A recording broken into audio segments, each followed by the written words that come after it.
Today, Dylan and I are going to be giving you the biggest fights that the UFC could ever make in 2025. So we're going to be going through each division from flyweight to heavyweight, and we're going to be picking the biggest fight, like what fight would gross the highest gate for the UFC. Not what's going to be the best fight, what would get us the highest gate. Okay, all right. I didn't know that was the rules. I'm learning now.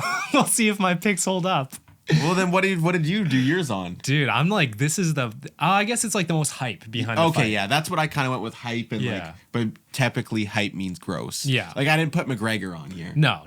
But the rest of it was like, yeah. Yeah, McGregor might never be coming back. All right, let's start off with flyweight. My pick, Tatsuro Taira versus Kai Asakura. I really considered this was my runner-up. But then I was like, I don't trust Kai Asakura to be good. Dude, I don't care. A Japanese headlined either a massive fight night or like a smaller pay-per-view like 301 style in Japan, and you have two legendary flyweights. It would be massive. That would be huge. Japan would go crazy for that. Oh, that would be so good. Oh, yeah. I want it to happen. I think that there's a realistic world where, like, if Asakura loses to Pantoja, that Taira versus Asakura could fight each other. But who knows if they would want to fight each other? Yeah, that could be an issue. They may not want to fight each other. But headline fight night. That'd be if hype. they would, I think that would be an awesome fight. Yeah. All right, let's hear yours. For my flyweight fight, I went with Pantoja versus Moreno too. Nice. I considered Pantoja versus Taira, but I just don't know if that would happen in 2025. I think I like it when a fighter's on a 2-fight winning streak before they get a title shot. Yeah. Unless they're coming off like a championship loss. But for Taira to have lost to Royval, like I think that he probably needs 2 more wins now. Even that's like an Ursig and then Ursig and like a rematch against Royval, or a Ursig and Albazi, something like that. But Pantoja versus Moreno too. Their first fight was a split decision. So I mean, Moreno looked so good at UFC Fight Night Edmonton.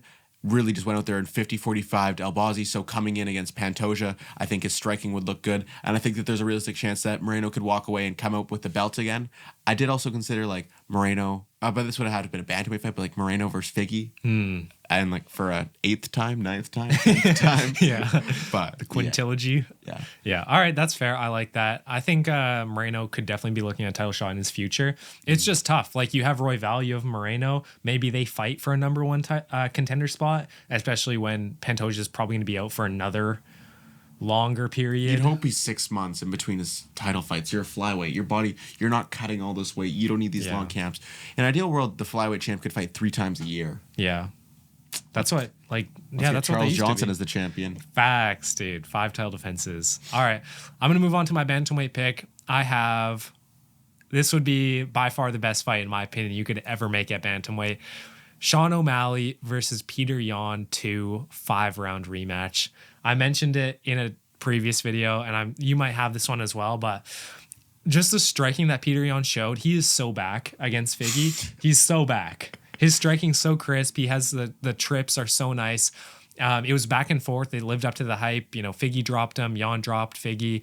And then obviously Sean is still in reaching the prime of his career. So I think that he's still improving from their first fight. And I think that his takedown defense is improving from their first fight as well, because he had to do a camp for Merab. And we've both seen them kind of get ragdolled by Merab. So I don't want to see Yan versus Merab 2. I think that's the stupidest fight the UFC could ever make. Obviously, Merab is calling for it because you saw what he did the first time. It wasn't even close, which I think does like boost the stock of Merab, showing like how skilled he is to beat Yan like that. But at the same time, I don't want to see it. So I want to see Sean O'Malley interim title shot. Why not against Peter Yan? Because Peter Yan should have never lost the belt. That's a very fair show. I really still cannot believe. I don't know why, but somehow I only learned this weekend that Peter Yan is only 31. Right? It doesn't make sense. Like, he was so young when he got that belt. Yeah. And, like, he just looks like he's, like, 36, 37, like, on his way out. But no, he's 31. Yeah. We got 5 more years of Peter Yan. Oh. You know what fight I would have liked to see? I know he's kind of short, but if Peter Yan ever would have gone up to featherweight for a fight, to see him fight, like, Holloway. Ooh, that would be crazy. Oh, that would be the volume in that would be nuts. Would be so good. Yeah. All right, moving on to my bantamweight fight. I think there's a chance that this fight could actually happen at the end of 2025 for the belt. Sugar Sean O'Malley, the challenger, versus Umar Nurmagomedov, the champion. Yeah. It would literally just be Conor versus Khabib to advertise, even though I don't think that either of these two are as good on the mic. I haven't even heard Umar talk on a mic before. Maybe very little talk. Yeah, it's not that much. No, but so he's clearly not as charismatic as Khabib. Khabib was very charismatic, especially for I don't know how to say the word. For a Dagestani fighter. Jeez. Even if we look at Islam is nowhere near as charismatic as Khabib. Yeah. And Sean I actually like Islam. He has a good personality. Yeah, but he's not like Khabib was a very good talker. Yeah. But if we look at Sean, he's nowhere close to Conor. I get the point that they'd be trying to go for. They'd be like, oh, all of America. I mean, versus all of Russia, you know, that whole thing. I do think that it wouldn't be the greatest fight, especially what we saw from Sean against Merab, because I think that Umar is a level ahead of Merab in terms of well-roundedness and just like his ground game. But I think any fight with Sean is going to have so much hype behind it. You're going to have all the casual fans rooting for him, and then they see the last name Nurmagomedov, and they're like, wait, is this Khabib? Yeah. He cut weight? Yeah, they're like, O'Malley versus Khabib? Yeah. No, it'd be hype. I'd love to see that, but I think it could happen. It's like maybe like 25% chance. Like this year or in general? In 2025. I think it's like 100% chance it happens at some point. Oh, really? They gotta, surely. It's your two biggest names. Well, if Sean can like stay in that picture, then 100% they're going to do it. It's the biggest fight. If he beats Sanhagen and then Umar beats Merab. Yeah. All right, I'm going to move on to my featherweight pick. I have something that would be extremely hype, but it's not like the biggest grossing fight you could make. I went with Diego Lopez versus Movsar rematch because I need him to get that back. I think it's the most logical fight to make for Diego Lopez and this is what it looks like, if Volkanovski goes out and gets a second fight against Topuria. I don't want to see Diego Lopez sit on the rafters on the sidelines like I don't want to see that. I like Sean Strickland is. I think that's bad for your career. And I don't think Diego Lopez wants that either. He wants to keep fighting. He wants to make tons of money, which is good. So I'd love to see him go and just screw Movsar over and push him back down the rankings because Movsar is getting too much hype right now. I would love to see that.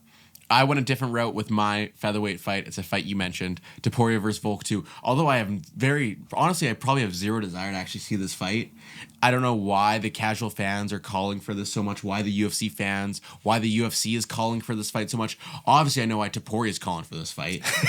Easy money. He's like, I get to fight Volk, a top 10 fighter of all time, and I can finish him in a round. Yeah. Like, there is no reason to make this fight. With Volk being at the point he is at, you can't book a fight where he's coming off of that crazy KO. Like, he needs to get a win. Like, 2 KOs. Oh, yeah, back-to-back KOs. Like, he's not like he's at a point where he deserves the immediate title shot. He's 1-3 in his last 4. He really needs to go and fight a guy like Lopez first. If he would have fought Lopez and beat Lopez, 100% give him the title shot. Yeah. But because where he's at right now, just not quite at the level, and Topuria is so high right now. Topuria's stock has never been higher, and Volk's has never been lower. Yeah. It's a good point. What do you think the game plan is for him, though? Does he like try and wrestle more? Does he just wrestle right from the gates? Or does he keep it standing again? I don't even know how you game plan for Topuria. Stay away from the fence. Yeah, that's about it. Like run. Well, yeah, but that's the thing. He said going into that fight, he knew that. Yeah. He still get caught. So. Well, yeah, I bet you Max knew to stay away from the fence, and then all of a sudden Max was at the fence. Yeah, it's wild. All right, let's move on. Oh, I have a second fight at featherweight. I'll just go through it quickly. John Silva versus Dan Ige. Love to see that. Smaller fight, but I think to get Pants Silver. I think to get Pants Silver, yeah, the real ones know that. Versus into the rankings versus Dan Ige. It's a great fight. Dan Ige is obviously the stepping stone. Lerone Murphy just beat him, so love to see that in 2025. I think that'd be a great fight. I think that, Danny Gay will take any fight you offer him, and he's not someone that's going to be afraid to fight a contender, an up-and-comer, to bring them into the rankings. I think that Danny Gay is going to be that gatekeeper of the rankings for a few years now, and we're going to see guys pass through him. Neil Magny type shit. Yeah. All right. Do you want to start with your lightweight? Yeah, I'll go with lightweight. All right. I got Islam versus Topuria. Okay. I think that fight would be unreal. And I think it's the only fight on this list where I don't know who I would pick. I have no idea. Who would you take in that fight? Okay, here's what I like to do. As like someone who doesn't gets like nervous watching their fighters fight, I like to pick against my fighters so that I win either way, right? So Topuria is my boy, but I would pick Islam because if I predict Islam, then I get a good prediction. I get, looks good. I'm a UFC Yeah. IQ master. But if Topuria wins, like, I'm actually excited. Yeah, like I actually don't know. Like I'm not huge on either of these fighters. I like both of them. I think that they're both amazing. The two most well-rounded fighters in the whole UFC. And that's it. They're the two most well-rounded fighters in the whole UFC. I think obviously I would pick Islam just because Topuria would be coming up in weight. The size difference, yeah. But it would still just be unreal. Like I think that Islam would obviously have to try to bring that fight to the ground because he would not be able to compete with Topuria on the feet and the power of Topuria. But I think even on the ground, this fight would be very active because Topuria would actively be trying to stand this fight up. If Topuria would try and stay on the feet for sure. But if Topuria beats Volk a second time, beats Diego Lopez, because I think you have to clear out that number one. You got to contender. beat either Lopez or Evloev after Volk, and then you're good. Then you can move up. And let's say he gets a win over Islam and it's by KO. Is he the number 2 GOAT already? I think he probably is. Ahead of GSP? Yeah. Maybe 3. I think he's probably ahead of GSP. I don't honestly know. Just GSP had the longevity. I know, dude, but it's so hard to put active fighters that high is the thing too. But you beat Volk, who is pound for pound number 1, Holloway, who at one point was like number 2 or number 3 pound for pound list, Islam, who's pound for pound number 1 and dominating. Like, that would be nuts, dude. Just go to welterweight at that point. Give him John Jones. All right, I'm going to move on to my lightweight fight. Again, I have 2 because I didn't want to pick the champion because I thought you were going to do that. So I have Dan Hooker versus Justin Gaethje. It's a stand and bang fight. They're not going to take it to the ground, obviously. They're both going to get rocked. That's a guarantee. That's a Dodson Corner guarantee for you guys. And I think it'd be a banger. And then my second one, which probably has actually more hype and like more quality trash talk, mic talk, it's Paddy Pimblett versus Renato Moicano. I don't want to see that fight because I like both of them so much. But it's the fight to make. It's so good. It's such a good fight. No, it's Paddy versus Dariush. Give him the layup. I think, UFC London fight night could be hype. I just wouldn't want to see Paddy lose. Yeah. And Moicano looked so good. Yeah, he did. He looked so good. Yeah, but he's not going to be able to dominate Paddy like that on the ground. No. He's not going up against a crappy European. Exactly. Like BSD. He's going up against an amazing European. A different crappy European.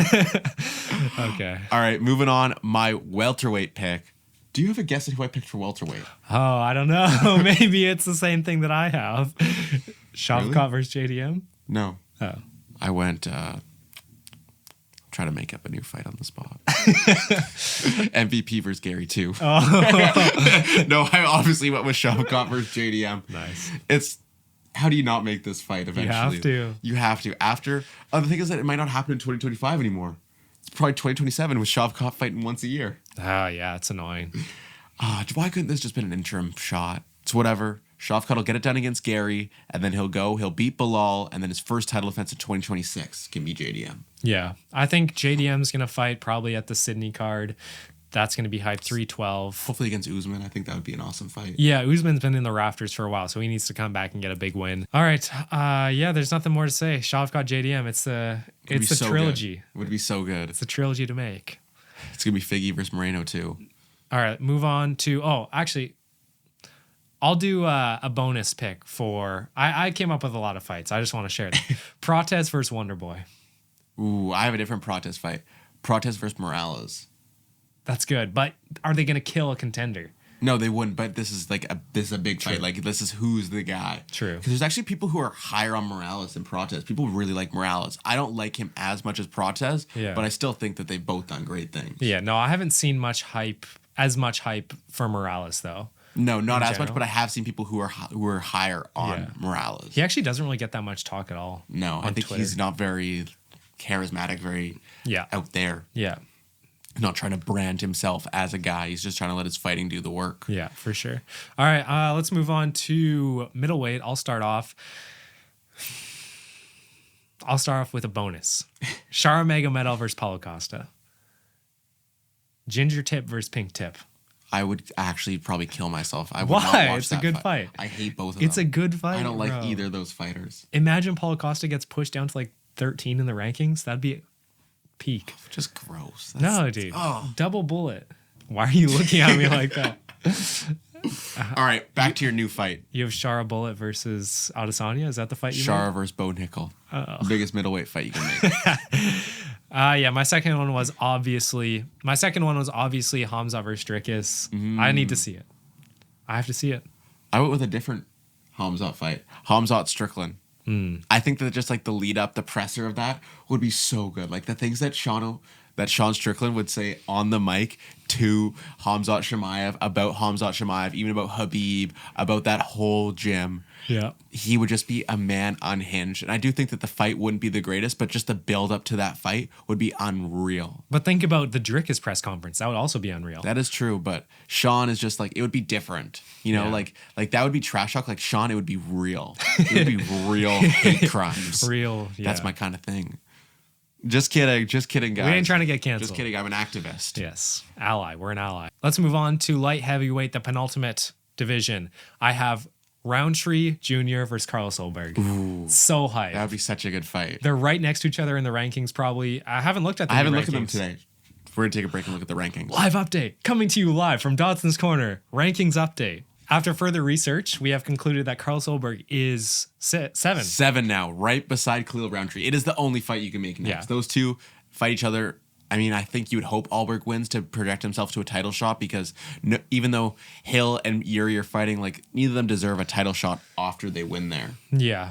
Because they've, especially against Pereira. Maybe if it's against Ankalaev, sure, you give the winner of that fight a title shot. But if it's against Pereira, they don't deserve a title shot unless it's an interim fight with Pereira going up to heavyweight. Someone could fight. You could have the winner of Ulberg, Roundtree fight the winner of Prohaska versus Hill in an interim title shot. Well, Pereira's becoming triple champion. I think what needs to happen is one of them, let's say the loser of Yuri versus Hill faces one of them, and then the other one needs to face Rakic. And then they both get a little bit higher. Oh, okay. And then they're both in the Maybe in the contest. I think that'd be hype. Mine is Pereira Ankalaev. It's a fight that fans been talking about for a long time now. It's not quite a year. Yeah, it's been a while. It's probably been about a year. Like, Yeah. I think anytime Pereira has a title shot, they're like, give him Ankalaev. Ankalaev doesn't really align with how Pereira likes that short camp. He'll take that fight on short notice. Ankalaev, like the Kazakhstani he is, wants that full camp. He wants that full 12 weeks, 16 weeks, full weight cut, do it all right. Pereira's like, I got it. Yeah, Shama, weight cut the night before, and he's good. Yeah, like I think that logically is going to be a fight with a lot of hype behind it. Eventually, when it gets announced, I'm hearing 313. Yeah, that's what I'm hearing. Yeah, that seems realistic. Is that pre-Ramadan? After. Well, hold on. Yeah, no, that's after because Sydney is in February. But so I thought that 313. Ramadan was late this year. Is it? I heard Ramadan this year was in like April or May. Our correspondent Ramadan experts can let us know in the comments here. I think some of my class was talking about it. Okay. That it was later this year. But yeah, so if you do it before, because then you have Ankalaev at full strength. Yeah. Don't give him an excuse. Yeah. Well, because he'll take it. 100%. But yeah, I think that it would be a good fight. I think that it would honestly has potential to be better than the Roundtree fight just because I think it has potential to be close. I think it would give me a lot of anxiety. Oh, 100%. Oh, if I was freaking out against Roundtree beating Pereira, I do not want Ankalaev to beat Pereira. Just ruin the division. Yeah. How crazy of a timeline would we have to live in where Khalil Roundtree's the champion right now? That would be crazy. Dude, I thought he was. I thought he was champ. Yeah. All right. Should we move on to heavyweight? Let's move on to heavyweight. All right. I have a triple header here. My first one, it's obviously the biggest fight you can make. It's Shamil Gaziev versus Sergey Pavlovich. No, I'm kidding. It's John Jones versus Tom Aspinall. Obviously, that's what I have. You have to make it. You have to. And then I think if that doesn't happen, if they can't reach negotiations, my backup, it's Pereira moving up versus Tom Aspinall. They both have massive name value. They're both on amazing win streaks, especially if Tom gets just promoted to the heavyweight champion. They're fine leaving Gon or Volkov out. He's already beat Volkov, and Gon just got dominated by John Jones, an old John Jones. So neither of them have a lot of hype behind them. No one really wants to see that title shot, especially because Tom just seems levels above. So people want to see Pereira try and do what's never been done before and get a third championship belt. Yeah. And I want to see it too. Do it. Do you have another one? Shamil Gaziev versus Pavlovich. What about Shamil Gaziev versus Chris Barnett? Ooh. Gaziev's too good, though. Yeah, he would. He's in the rankings. Who wins Gaziev versus Derek Lewis? It's probably closer than people think, but Derek Lewis could get a KO. Yeah, I think. most KOs in UFC history. Because jiu-jitsu doesn't work on him. I wonder if the blob works on him though, because I wouldn't call Gaziev style jiu-jitsu. It's more of laying. It literally is. He's lay and pray. Yeah. He is the definition of lay and pray. Couch potato. All right, that's going to do it for us today. Let us know what the biggest fights you can make in 2025 are. Did we have good picks? Are you going to roast us? Remember to subscribe. You guys been showing us so much love lately. We love you guys, and we'll see you guys next time. Peace. See ya.